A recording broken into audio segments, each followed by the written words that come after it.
A ima na Facebooku već kad je satio. Nema veze, svako iskustvo je novi doživljaj. Još da hoćeš liko razbi šta, to bi bio totalni doživljaj. Da sad odvališ materi tamo to staklo od vitrina. Da puknu se, da? Puknu tu televiziju i onako već gorila koje jebe da se cerine. Vidi kao Živčana, nema samo laptop razbi, brat, uzet će te opet PlayStation. Uzet će opet pištolj. To je Živčana. Gledaj, zakon ispadne. Nema inspiracije. To kad te pitam kontrolor kartu u busu, ti nunčake izvadi.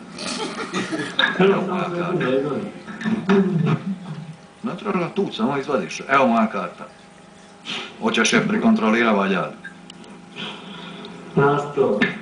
Evo je. Nasto. Govorio Mr. Bina, znaš.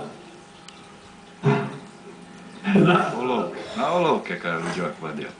Monaka Jodin kaj prav robu pa kaj izvadija nunčak. A, oni, na mašinu je mate. Nije nastup. To sa stolom je bila sprdačina kaj je budala, ona ispite pisa pa je donijela. Koga bi došli njule tamo, ne? Što? Dođe ja sad tamo sve to pogrizi.